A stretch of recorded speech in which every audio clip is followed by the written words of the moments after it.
Dobry den wszystkim. Hnesky nachodzimy się w Lichnyci, w chyży pana Władysława Rewaka, który w swoim życiu ma bardzo wielką pasję, jaką jest malarstwo.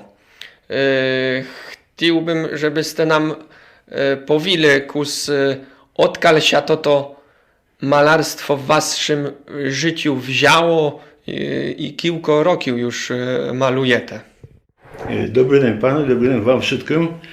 No, odkąd się wzięło, to tak od razu nie wyszło, to stopniowo. Od szkoły podstawowej nowej, kursy, tam były konkursy jakieś malarskie, i tam brał udział. Nawet tam jakieś wyróżnienia było. I tak się zdawało, że potem pójdę do szkoły artystycznej jakoś. No ale rodzice powiedzieli, że lepsze takie technikum i piszę do szkoły samochodowej. Technikum.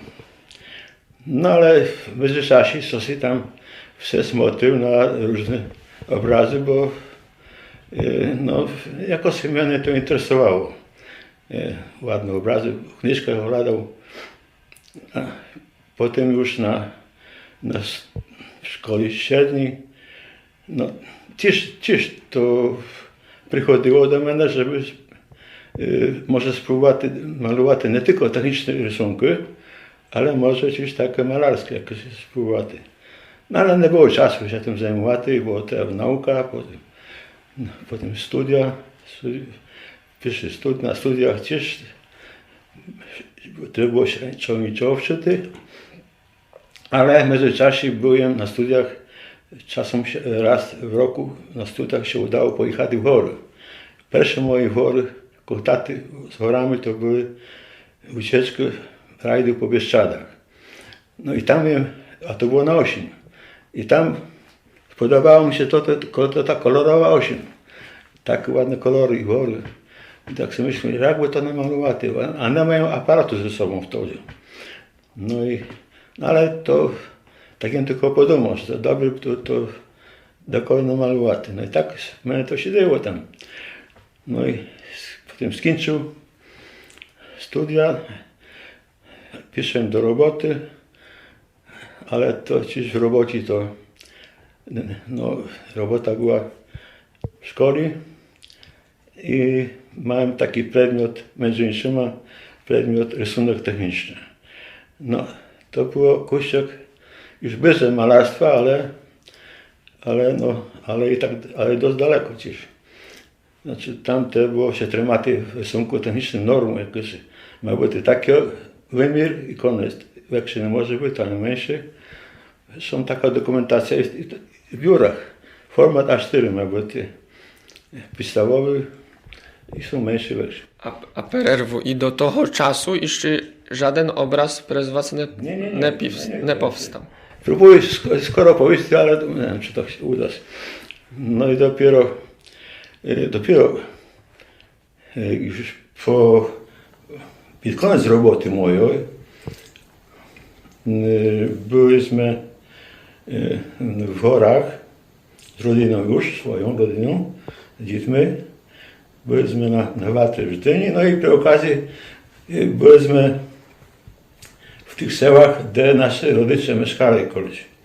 No, Mochnaczka, Nysznia, gdzie tato się rodził, Perunka, gdzie mama się rodziła, no i do Roztoki, no i z nim robiliśmy. Na przykład jeszcze tam było do izby, no i innych okolicznych sałach, no w powiecie Nowosądeckiego. Tam, ale nie dało się wszystko zrobić z nim. Reszta z nim, którym tam potem mał w internecie już z tych innych. I wtedy wyszła taka dumka, to był 2007 rok, żeby jednak spróbować coś namalować na pamiątku maty, gdzie tam mieszkali rodzice. No i to jest 2007, 2008 rok, to można powiedzieć, że już zacząłem próbować sam malować. Jako, no, próbować, czy potrafię, czy nie malować. No, jakoś tak próbuję dość tak płynno nie wychodziły, potem coraz lepsze, no to potem, a ja się sam wczuł, bo żadnego kursu, na żadnym kursem się nie zapisał. I tak z kniżek, internetu, no i zacząłem próbować sam malować. Czyli to malarstwo to tak w was, można powiedzieć, się rozwijało, tak? Dochodziliście do pewnych rzeczy, do pewnych tajników, że tak powiem, malarstwa, tak? I nikt to wam nie pomagał w tym. Wszystko dochodziliście sami do tego, tak? No tak, stopniowo, to nic czytania dużo nie da. Trzeba samemu wziąć pędzel, materiały i próbować malować. A czym częściej się próbuje, no to coraz lepsze wychodzi. No taka jest prawda. Ćwiczenie. Czyli powiedzenia, że trening czyni mistrza, jest aktualne. Ciągle aktualne. Choć nie znam, kiedy roki mam, a już parę roki już mam, ale mi się zdaje, że ludzie się wczaciły życie. Czegoś. Jeden tam techniki, mechaniki, drugi malarstwa, czy trzeci tam jeszcze czego. I wtedy się ciło życie. I ciło życia się można z nowych rzeczy dowiadywać. Także ja próbowałem każdą technikę malarską, zresztą może nie każdą, ale trzy podstawowe poznał sam. A zaczynałem od akwareli. No. Ona się okazała, wydawała się, że była bardzo dostępna, bo z papieru nie było problemu, to dostępny materiał, farby, nie wszystko są tuni, bo tak artystyczne farby są gdzieś drogie. Ale w sumie obraz można było namalować. Czyli pierwszą techniką, jaką ste malowali, to były akwareli. Tak, akwareli, bo to było, można było to w mieszkaniu robić, w miejscu najtych kutych, czy w kuchni, czy na stole, gdzie się tam się schować. Nie wymagało aż tak wielkich czy materiałów. I to ta przygoda malarska zaczęła się od 2007, tak? Czyli można... Osmoho. Czyli można powiedzieć 14 roków, że już malujecie. A okrem akwareli, to jakie jeszcze techniki używacie, czy ste używali? Z akwarelą były moje próby, malowania było chyba za 4 roki może. I potem chciałem się wziąć na takie, jak komuś się wydaje, prawdziwe malarstwo, czyli malarstwo olejną farbą.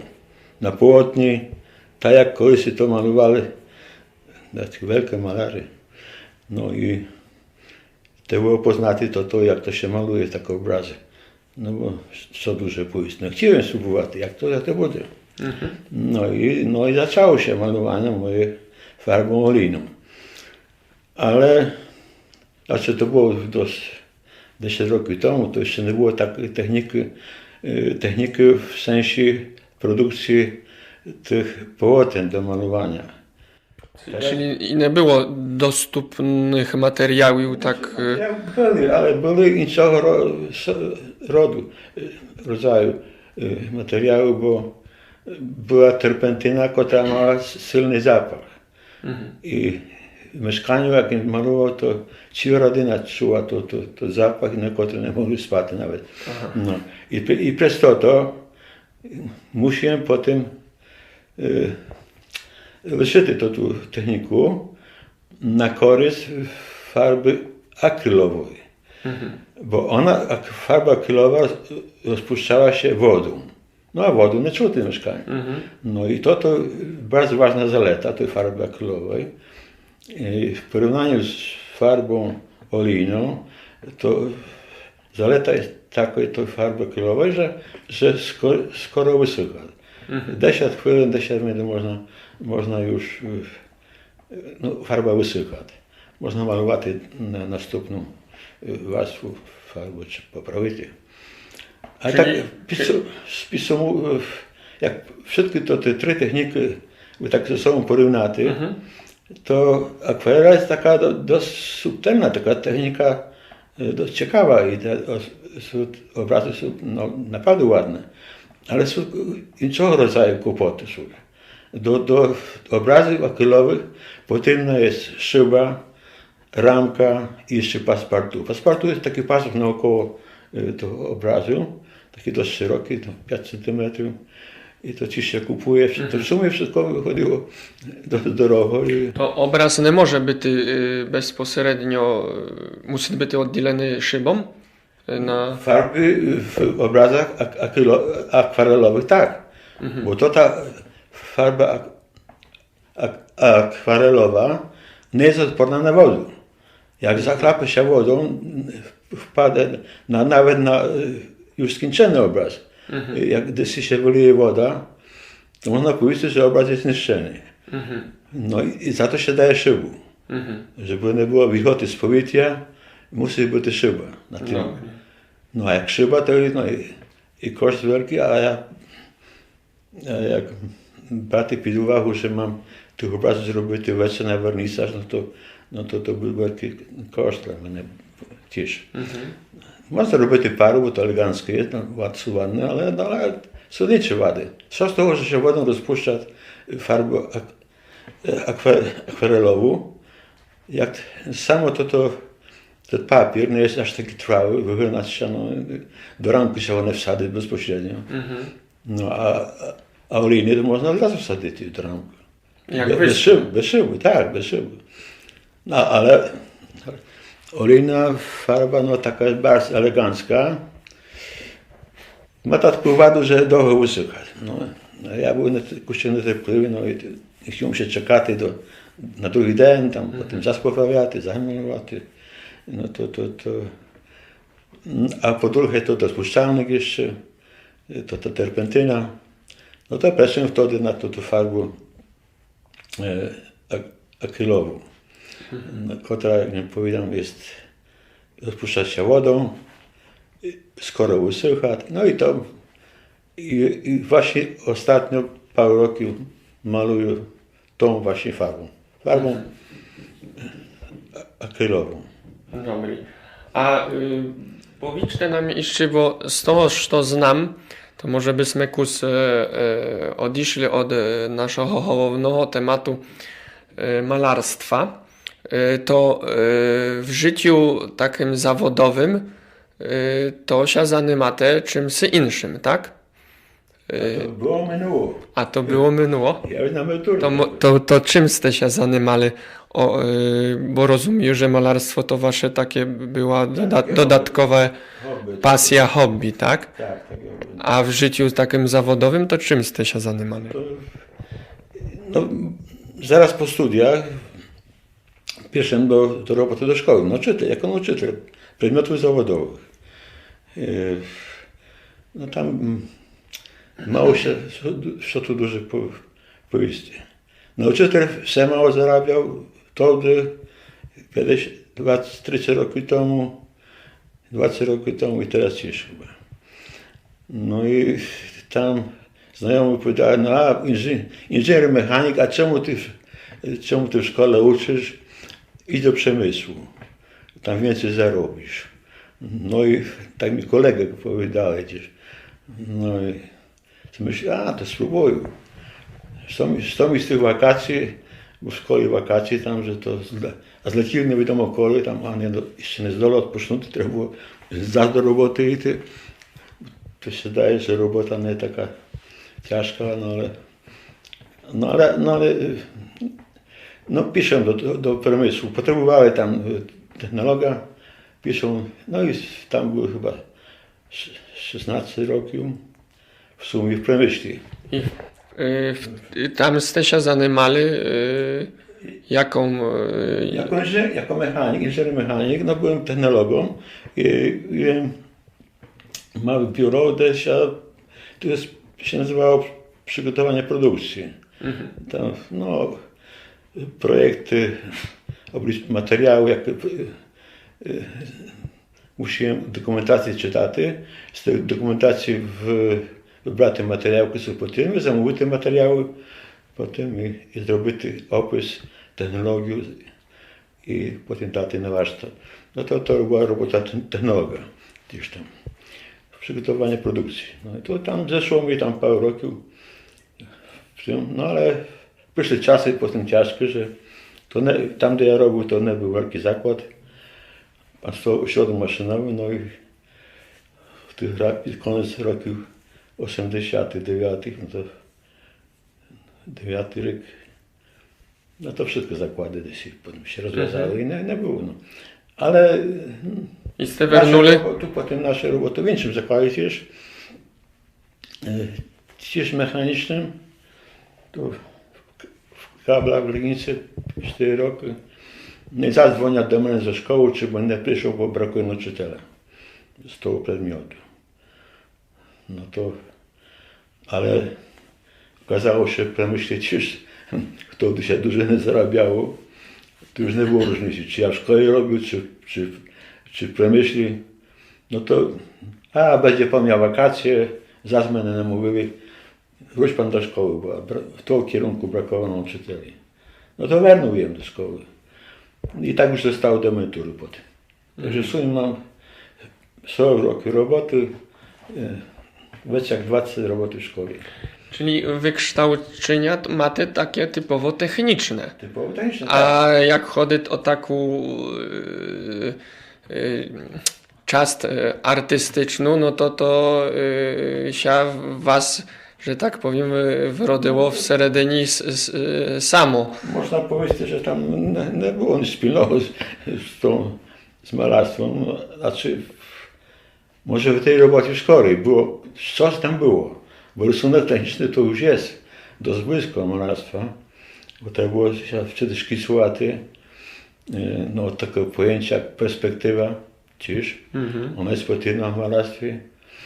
No i na tym koniec, tam nie było. A po drugie, no, już bym powiedział, że w technice to są normy, a w malarstwie to takie norm nie ma. Tam można sobie malować. Choć też są formaty są określone tam, że... Ale można namalować na будь-jakim formacie papieru, żeby tylko ładny obrazek. Każdy to przyjmie. A w przemyśle nie, tam musi być już format albo A4, albo kusik. No tak. Są pewne ramy, których trzeba się trzymać, tak? A no tak, i to takie było. Co was inspiruje do malowania? Co najbardziej lubicie malować? Co was trzy obrazy przedstawiają? A właśnie chciałem powiedzieć, że w tych starszym malarstwie, XIX wiek, to obrazy takie były bardzo realistyczne. Wtedy nie było aparatu, jeszcze tych zdjęć nie dało się robić. To były takie malary, które tak malowały obrazy, że wydawało się, że to zdjęcia. I bardzo, no, co tu dużo powiedzieć, to były w każdym państwie, w każdym narodzie były takie malary, które malowały pejzaże czy budynki, różne obiekty, czy cerkły nawet. Też były malary. Ale mi się podobało to właśnie, chyba najbardziej pejzaże mnie interesowały. Był taki malarz Alfred Sisley, który w swoim życiu malował tylko pejzaże. No i ktoś mi powie, że no jak to właśnie nie znał? To nie musi znać, ale znał się na tym, że dobre. Właśnie tak Leonardo da Vinci, tak geniusz, który jest mi no, o tyle bliski, że Kuściak zainteresował się tym, co ja robił teraz, bo on był na tamte czasy, to był inżynierem, był mechaniką, wymyślał już tokarku, helikopter wymyślał w tamtych czasach, 5 roku temu. No takie, no. A oprócz tego był rzeźbiarzem, no i był samym malarią.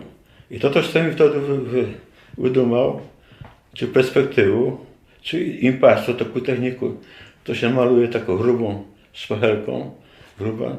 To była jego technika, czyż він туди винашов. Або перспектива повічна, повітряна перспектива. То ж його, ті ж to винашов. To powiedzieliście, że malujecie Hołowni pejzaży, tak? I cerkwy. I cerkwy. Wy, dajmy, jechate desy w hory, zapamiętujecie dany krajobraz i to malujecie, czy robicie sobie znimku, czy malujecie tam na miejscu? Ja znam, że są takie plenery, tam wyjazdy są, jako się nikoли nie ma czasu na takie wyjazdy. Są takie możliwości, że jechać w góry i tam się ze sztalugą tam się maluje. To nie jest nic nowego. Dawno to było znane. A ja jakoś nie mam czasu i najlepiej ze znimок. Trudno mi wsiadać jeździć i robić znimki. Korzystam z znimок, to z internetu, z książek, czy gdzie tam wiedzą, to jako inspiracja. Znimka z internetu, to też nie moja dumka.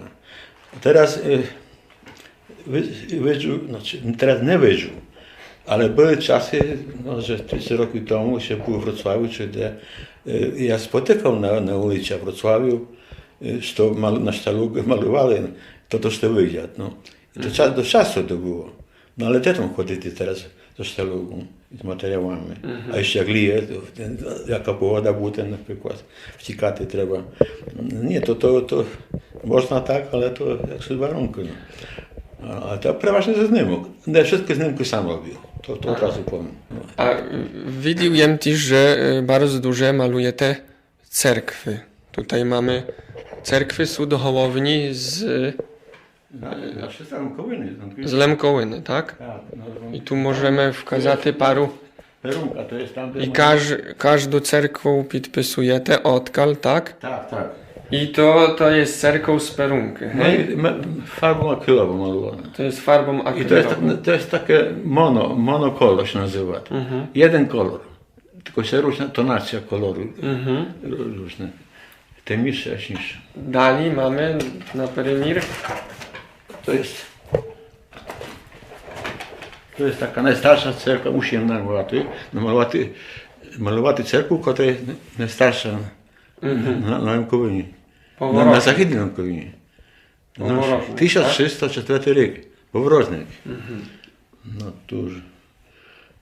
To mamy taką, co mamy jeszcze?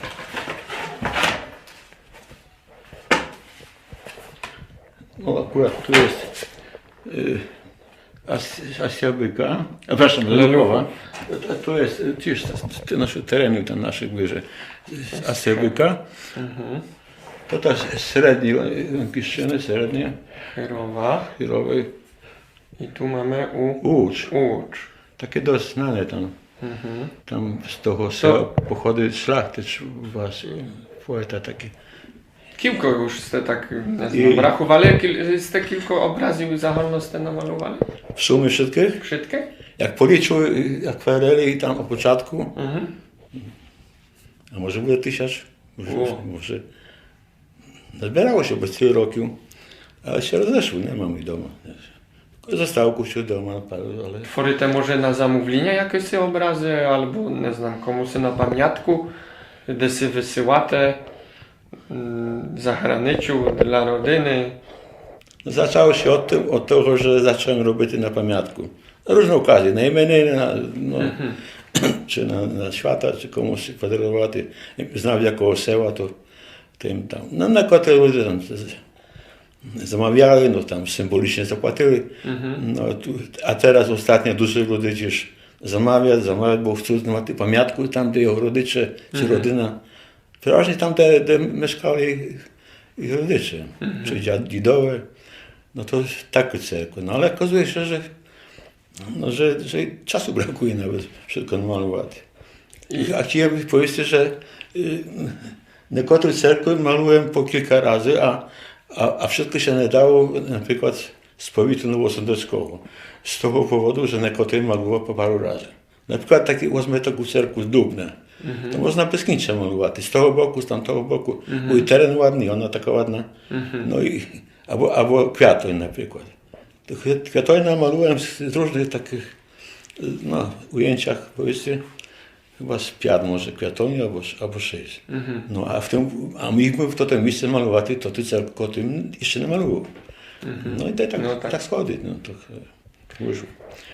A powiedzcie nam, jakie narjadzia macie w warsztacie malarskim, jakie ma się posłuchujecie, co jest potrzebne, żeby namalować obraz, no i jak taki obraz powstaje, jakie są cykle toho, co musi być najpierwsze, co musi być późniejsze i czy jest jakieś wykończenia ostatnie i wtedy można powiedzieć, to obraz już jest skończony. I czy musi być też pewne natchnienia, dobry den, czy to może być no musi inaczej. być jedno i drugie, i natchnienia, i dobry den, i materiał po tym, no i jakiś temat, co mi się bardzo podoba i co musi namalować. No zaczyna się od tego, jaki to ma być wielki obraz, no to jaki wielki, a już znam, co ma malować, jaki temat, a jaki wielki ma być, no to wtedy się kupuje, najpierw na czym, to kupuje się płótno, a ja już czas powinnam ostatnio, że maluję farbą akrylową. Także kupuję takie płótno, naklejone albo na płytę taką pryśniową. I to polotno już od razu jest naklejone, czy Tak. wy naklejate? Nie, naklejone. To już jest naklejone. No pamiętam czasy, te się drogi tam było, jeszcze powinnam, że o farbie olejnej to się malowało na płótnie, gdy naklejał lniane płótno na płytu z tego powodu, że to były bardzo drogie. To się nazywa tablica malarska. Teraz się nazywa. A w tamtym czasie jeszcze nie było takiej tablicy. Ja samym kleił na takich płytach, kupowałem płótno i klejał takim klejem specjalnym do płótna. To tak ciężkie to było, straszna ta płyta była. To tak lekka jest. No a zmieniło się jeszcze o tyle, że już nie muszę kupować i tej terpentyny, tylko woda wystarczy do farby akrylowej. Co z tego, że potem wyszła farba, do farby olejnej wyszła potem terpentyna bezzapachowa, albo rozpuszczalne, które są teraz takie specjalne do farby olejnej, których jeszcze nie było. No ale jak już na razie nie wracam do tej olejnej, bo są tyle zalet jest, że no wystarcza mi akrylowa, te farba i technika akrylowa. No temat potem jakiś szkic. To zaczynacie od szkicu, tak? Tak, od szkicu, ołówką się robił. Potem poprawiam, bo sam ołówek czasami nie wystarczy, bo się rozmazuje, nie widno go. Poprawiam potem farbą taką, to jest umbra, to jest taka palena. To mamy może taką farbę, tak? No taka farba. Umbra, I to jest akrylowa, tak? Tylko akrylowa. I to jest taki kolor, taki temny brąz. I poprawiam to szkic tym poprawiam, no żeby były te szkice widoczne, bardziej widoczne, bo potem przychodzi już do malowania takich, zaczynam od malowania nieba. Czasem niebo najpierw maluję, a potem nanoszę szkice. Ale dość często jest tak, że najpierw cerku maluję na przykład, a potem na niebo budę malował, jak już szkic budę, czy cerku, ale najczęściej jest tak, że już jest szkic cerku, no i tam potem niebo. I jakby było sam ołówek, to by się mi zamazało wszystko, a jak jest to ta farba, to widno, to te ślady jeszcze to, bo to ta farba akrylowa, no to lepszej potem widno. Nie zamazuje się tak, a ołówek by się zaraz zamazał. a jak chodzi o, nie znam, rodzaje pędzli, Tak, to najtańszy, zaczynam od tego najtańszego, to się nazywa rigger, taki tonki. Rigger, tak? Tak, bastonki takie. I innymi robi też najpierw poprawiate, To tak? to stołówką było poprawia. No to jest gruby to Digger. To numer chyba 3, a jest 0 takie, jeszcze tańsze od tego. No i normalnie by starczyło farb 3, bo z tych farb powstaje do wszystkich kolorów, prawda? Podstawowe farby. Żółte, czerwone. Tu sobie domiszujecie, tak? Jakie No i- kolory, tak? I można, to jest paleta taka, można na tej dości, na tej palecie mieszane są farby. Na przykład wezmę taki żółty i niebieski, to nam wyjdzie zielony, nie? A niebieski jest tym kolorem podstawowym. I hołowni same dobieracie sobie, domiszujecie, czy korzystacie też, bo wiedzą, że tu są gotowe, tak? No dość często wychodzi, jak jest, ma taki kolor, który jest no, najbardziej podobny do tego, że to jest w oryginale, a mam taki gotowy kolor akurat w tym zestawie, no to właśnie dobieram ten kolor i maluję. Ale dość często potem ten kolor, co mam w zestawie, to jeszcze potem rozjaśniam albo stęniam, bo bardzo mieszaty. No. Albo na tej palecie. Jak potem na więcej jednego koloru, to wtedy to tu farbę daję no takim sobie taki pojemniczek osłoiczki, twisting. No i tam wtedy i dolewam wody jeszcze do tego. No, taka buteleczka jak to tam. Dolewam wody, bo trzeba husta, bo rydka, to ościęczam wodę. Bo to też zależy, jak będzie hustisza, to będzie inna faktura, tak? Tak, no Jak ridsza, to... inna tonacja będzie. No. A tu jem widział też, że taka szpachelka jest, tak? To jest szpachelka, tak. I do Oprócz pędzli, no to mało szeroko, to wiadomo, że są potem raz do nieba szeroki pędzli się maluje, szerszy od tego jeszcze, bardzo szeroki, na 3 cm. Tu akurat nie mam ze sobą, tam liszę pracownię serii. I oprócz tego jeszcze z jakiego włosia jest, bo tak bardzo miękkie to są z włosia, z kuny, może być z jachniacia, albo to twarde to ze Szczeciny swińsko chyba. Albo z końskiego włosia się robi też. I się robi też z włosia sztuczne takie pędzle. I jaka jest różnica? Jak jest twardszy, a jak jest miększy, jedne to wtedy na obrazie jaka jest różnica? Jedne są sztywne, a drugie są takie no, Wtedy- bardzo miękkie. Wtedy, I to bardzo miękkie nadaje się do właśnie akwareli, do wodnej na papiery. One nie może być twarde, te pędzle. Specjalne są pędzle do akwareli. Czyli twardszy bardziej do akrylowych. Tak, no. ale i czasami, bo to ta farba akrylowa jest podobna kusio do akwareli, akryl też wodą się rozpuszcza. I czasem trzeba taką miękką pędzlą. Poprawiać też to, To zależy czy nie też, łatwo. co się chce uzyskać. Tak? Czy szczegóły, czy takie jak niebo na przykład. A jeszcze wernę do tej szpacheloczki, to co tą No, a szpachelką to jest robicie? szpacheloczka, to się nakłada grubą, bierze się farbę grubą, taką warstwę, znaczy grubo się maluje. Nie wiem, czy to będzie winno, tam to obraz tu jest. To się nazywa impasto, taka technika. Poprawi strani, tak? Tak, impasto to jest. Gruba. I to też taka faktura, że Ale to nakłada ciły Tak. obraz jest tak zrobiony? tak, Nie. fragmentami, tak Fragmenty. po kawałeczku, taką malinką. Tak się nakłada. Zależy tylko od tym miejscu. No i czasem się uczy. Niebo pędzlą, a reszta szczegółów się maluje tą techniką. Tak nakłady mieszaną robią. Że... A jeszcze jedno powiem na koniec, jak się obraz już pomaluje, to żeby było to Zaimpregnowane, tak?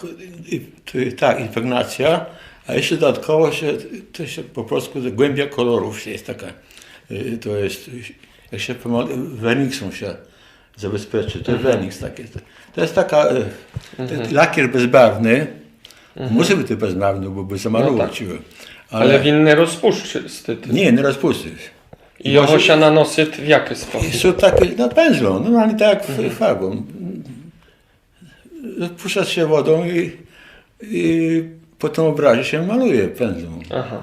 I I to він є szkoda, i są takie doliny, i są daktylowe farby, i są takie werniksy uniwersalne, że i to można.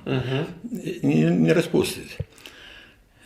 Bo trzeba znać, że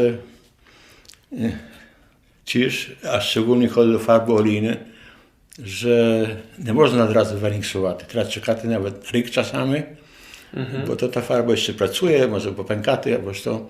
No i trzeba poczekać i dopiero wtedy werniksować po roku czasu. Ale tam nie sprawdzałem, jak to będzie. I czasem skorysze werniksuję nawet po miesiącu, po tygodniu. No, trudno sprawdzić, jak to będę czekał za pół roku, jak to będzie, no jak to sprawdzić, czy za 10 roków, czy to popęka, czy nie. А повічте нам, як малюєте образ, який стиль праці маєте, які маєте навики, чи то мусить бути поранна пора, чи мусить бути тихо в мешканню, ніхто не може ходити, чи собі puszczати яку музичку під час малювання, чи може самі собі співати, чи є потрібна вам kawa, że tak powiem, z boku, żebyście sobie to nie mam już takiego wielkiego wymagania, ale powiem, że bardzo dobrze mi się maluje przy muzyce, a już na pewno przy muzyce lękiewskiej, bo się puszczam różne Czyli głównie sobie słuchacie muzyku głównie lękiewską muzyku i sobie wtedy czasami światowe jakieś przeboje, bo mam takie. Czasami stare, retro, przypominam sobie młode roki. I to mi się jakoś lepsze maluje. A jak chodzi o porę, to desie mi lepsza robota idzie po południu. Nie po 12, ale po południu nawet możemy malować i do wieczora, późnego wieczora. A macie może też tak, że zaczynacie sezon to malarski od jakiego czasu, czy to jest tak, że cały rok malujecie? Czy na przykład, nie znam, macie w zimie przerwę? Nie, to można powiedzieć, że cały czas mam w planie malować i chciałbym malować. Aha. Ale oczywiście obowiązki. I są różne roboty terminowe, działka na przykład, które nie można odłożyć.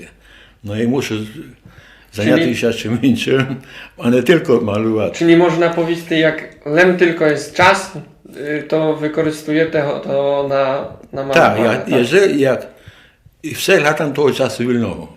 No, czasami go brakuje, no różne obowiązki wychodzą. A gdzie można was widzieć? Czy wystawiacie się, chodzicie na wystawy takich obrazów, wernisaży jakieś? Czy macie jakąś stronkę na internecie? No to wernisaże mają tylko dwa. Tak, że organizował wystawę i to było w tym samym miejscu. Tu była Legnicka Biblioteka Publiczna w Legnicy, przy ulicy Piastowskiej i to było pierwszy raz w 2012 roku. Pierwszy wernisaż wystawy. No ona była tam 3 miesięcy chyba do tego wystawa w tej bibliotece. A drugi raz w 2016 roku, to wernisaż, to wernisaże dwa. A oprócz tego to były wystawy. Wystawy były w różnych miejscach. Była wystawa w naszej cerkwi w Wrocławiu, katedry. To była 2017 rok, to była rocznica akcji Wisła i tam dużo obrazów było. To z dołu tam było, wisiły, teraz przez 2 miesiące chyba. W naszej cerkwi Legnicy mają wystawę 2 razy. Tu kiedyś na początku jeszcze było w 4. liceum, tam na początku, niewielka wystawa, ale była. czy Akademia wtedy była jakaś, nie pamiętam, to było chyba 2000, któryś tam rok, ale 10 rokів тому albo może. No oprócz tego było tam wystawa, czy w cerkwi, gdzieś w Zamienicach, gdzieś tam w cerkwi raz było. Gdzie tam jeszcze było? A W CKU w Legnicy, to gadają? W CKU w Legnicy. A jakie są plany na najbliższy czas? Co się planujecie? Może tak jak chodzi to jakiś wernisaż albo... No nazbierało się paru obrazów, bo tamtych już dawno nie ma, to były, ale ostatnio się nazbierało. No, by było na wernisaż, no podumam, może jakiś wernisaż zrobił tu w Legnicy, albo wystawę w cerkwi, jakiś może zrobić, bo też mam paru cerkwi. A jeszcze jak DVD można teraz, no to można w internecie widzieć. Można widzieć też na moim profilu w Facebooku, tam też jest paru obrazów, ale Czyli na Facebooku można was znaleźć, tak? można znaleźć i tam na moim profilu tam jest, że tam koleś robił takie zdjęcia z Legnicy, tam cerkwy, pejzaże tam też, takie wspomnienia, ale oprócz tego, to są obrazy, które niekoniecznie trzeba być na Facebooku, bo na YouTube są filmiki, które sam krótki, bo to jem wysyłał do pana Maksymowicza i on tam підписав і давав на YouTube. A jak chodzi o jakieś zamówienia? Jakby ktoś chciał do was się odezwać i zamówić obraz o danej tematyce, czy wy takie zamówienia przyjmujecie i realizujecie? Tak, może się підняти, bo traktuję to jako komuś zrobić pamiątkę, czy no, nie to, że zarobić, bo to jak już czasem tak to płaci, to symbolicznie raczej. A wtedy no, muszę, wtedy pytam się, jaka cerkwa de, odkal, czy mają swoją zniemkę, czy ja muszę znaleźć. No i wtedy można zrobić takie zamówienia. No teraz akurat, no dziś nie mam czasu skończyć, bo ci muzeum nie może skończyć chyba 5 cerków. No jedna pani zamówiła gdzieś tam, zrobić sobie pamiątkę tam, nie wiem, czy doma wystawę robić, czy no komu tam w rodzinie rozdaje. No, z okazji ślubu na przykład tam komuś zamawia mnie i potem bierze komuś tam na pamiątkę. A czy pamiętacie albo maliście da jakie takie ciekawe historii związane z malarstwem, nie znam, specjalne jakieś zamówienia, albo na wernisażu coś takiego ciekawego z historii? Znaczy z mojego wernisażu to aż takich specjalne, żeby było aż takie ciekawe, to może nie mam, nie pamiętam, ale znaczy znam jedno, że na moim wernisażu ja ogłosił, że podaruję ten obraz, który tam wisi, żeby ktoś poznał, który mi pierwszy jest obrazem olejnym. Która cerkwa, może nawet podpowiedział, że tu chodzi o cerkwu, albo obraz, no nieważne. W każdym razie, który obraz jest malowany pierwszy olejną, żeby poznał, który z tym obrazem. Jak pozna, to podaruje. No nie było, no było tam dość długo, to trwało, wreszcie ktoś się zgłosił. Poznał, ale to, no późno, ale poznał. No chciałem powiedzieć, że malowania farbą akwarelową wydaje się proste, ale jest bardzo trudno poprawić taki obraz. Nie da się czasem poprawić. A olejną można poprawić też wszystko prawie.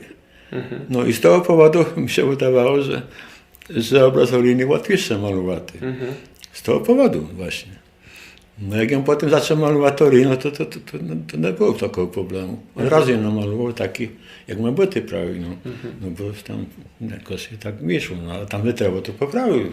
Te niższe jak niższe, a w farbie w tej wodnej akwareli tak się nie dasz. No i to taki przypadek. Ale no może powiedzieć, bo w wyniczarzu to się wiąże z tym, co takim powiedzieć, że tu jest taki malarz w Legnicy, który znany jest i to tu może powiedzieć, że on to powie publicznie. To ja może też powiedzieć publicznie. To jest jego przypadek, że miał wywiad w Radiu Legnica wieczorem i opowiadał jedno, że to też mnie dotyczy, że nie mnie pisy do szkoły od razu artystycznej po podstawówce czy po technikum, bo trudno użyć z takiej roboty jak malarem. Trzeba było być bardzo dobrym malarem od razu, żeby można było z tego użyć. I opowiadał się pan, że skończył Akademię Sztuk Pięknych w Wrocławiu i rok czasu pracował tylko jako malarz. No i brakowało się na mieszkanie, na chwilę. Nie było stałej pensji i po roku czasu piszą do państwowej roboty. Bo to trudno tak... To niełatwy chlip artysty, jak opowiadaj. Ale opowiadał jeszcze jedno, powiem. Opowiadał jeszcze taki przypadek, że ktoś się przyszedł do niego kupić obraz. Ja wiem, tak pokazał za to paru obrazów tam w pokoju swoim, w mieszkaniu. No a tam paru, może nie wiem, kilo tam było, czy 10, czy może więcej. A więc wybrał taki najchilszy, nieskończony obraz. I to właśnie kupił, ten nieskończony, najchilszy obraz. Ale drugi przypadek jeszcze był jeden, że inny przyszedł też się kupić, ale to pan malarz chciał pokazać tylko, że miał taki malarz, no mało, bo wysił w jego mieszkaniu, którego nie chciał się pozbyć. I sobie myśli, że dasz taką cenę, że na pewno go nie kupić.